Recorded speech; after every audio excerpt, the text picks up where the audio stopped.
Hi dear friends, I am Amrita. ഇന്നത്തെ വീഡിയോയിൽ നമ്മൾ ഡിസ്കസ് ചെയ്യാൻ പോകുന്ന ഒരു മാത്സ് ട്രിക്ക് ആണ്. ടോപ്പിക് എന്ന് പറയുന്നത് മൾട്ടിപ്ലിക്കേഷൻ ബൈ 11. എങ്ങനെ ഒരു 2 ഡിജിറ്റ് നമ്പറിനെ 11 ഉപയോഗിച്ച് ഈസിയായി മൾട്ടിപ്ലൈ ചെയ്യാം എന്നുള്ളതാണ് ഡിസ്കസ് ചെയ്യാൻ പോകുന്നത്. സോ എക്സാമ്പിളിലോട്ട് മൂവ് ചെയ്യാം. ഫസ്റ്റ് എക്സാമ്പിൾ എന്ന് പറയുന്നത് 24 into 11. 24നെ 11 ഉപയോഗിച്ച് എങ്ങനെ ഈസിയായി മൾട്ടിപ്ലൈ ചെയ്യാം. സോ ആൻസർ എഴുതുന്ന സമയത്ത് ആൻസറിൽ ആദ്യം ഈ 2 എന്ന് എഴുതി കൊടുക്കുക.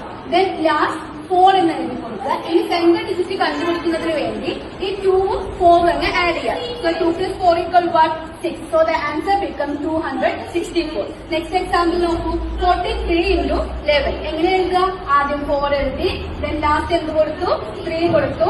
സെൻട്രൽ ഡിജിറ്റ് എങ്ങനെ കണ്ടുപിടിക്കും? 4 + 3 = 7. So the answer becomes 473. Last നോക്കിക്കേ, 35 into 11. ഇത് എങ്ങനെ കണ്ടുപിടിക്കുക? ഒന്ന് കമന്റ് ചെയ്യുകയെ. കൂടുതൽ വീഡിയോകൾക്കായി നമ്മുടെ പേജ് കൂടി ഫോളോ ചെയ്യൂ. നിങ്ങളുടെ ഫ്രണ്ട്സിനും കൂടി ഷെയർ ചെയ്യൂ. Thank you.